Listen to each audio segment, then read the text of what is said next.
Riverside Amusement Park began as a picnic grove in the late 1800s before being bought by the Carroll family in the late 30s and blossoming into New England's largest amusement park.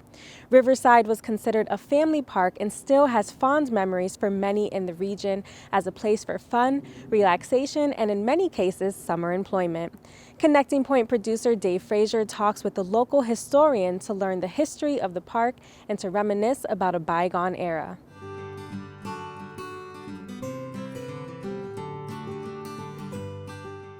Riverside Park really attracted the local area, but also all over New England. It was the largest amusement park in New England for decades.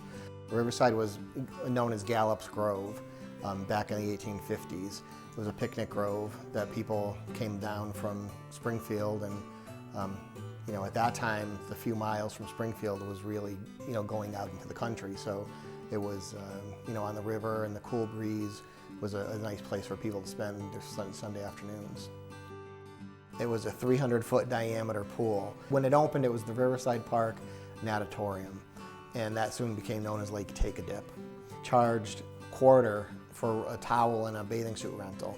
It became so popular that by the end of the summer, they doubled the price to 50 cents, and that didn't go over so well, but there was a huge diving platform in the middle, and it was this big concrete structure.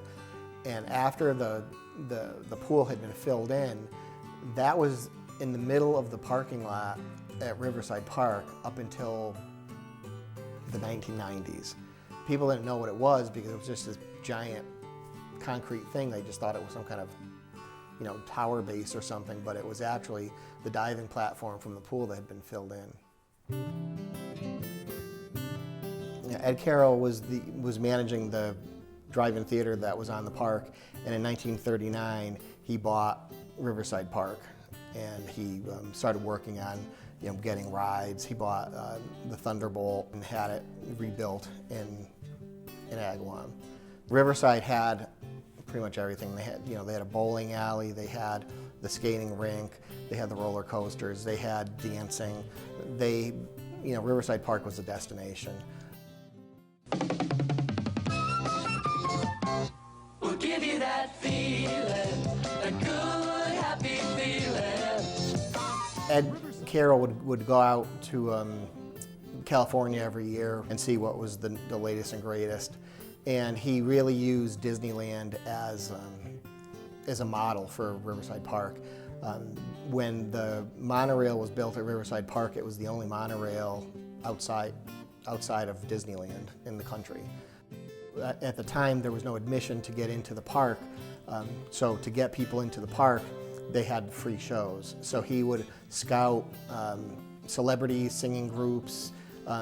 He tried to get people right on that cusp where they were, he could still, afford to bring them in, but they were just breaking. So by the time they appeared at the park, they would be, a big name. The cast of Bonanza was at the park. Lauren Green was singing. Michael Landon, rode the roller coaster with people.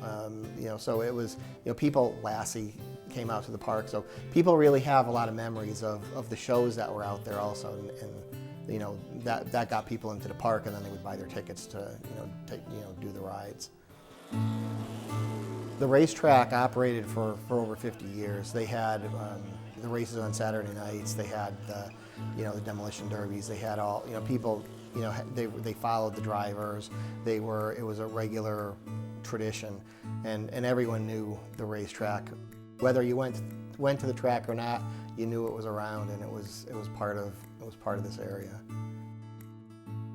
When I was doing research for my book, the way I put it is everybody has a Riverside story. So many people that their parents or their grandparents met at Riverside Park. So many people worked at Riverside Park. They met their spouse at Riverside Park. It was just socially, Riverside Park played such a huge role in this area. It was a family park, and it really just touched people in a really personal way.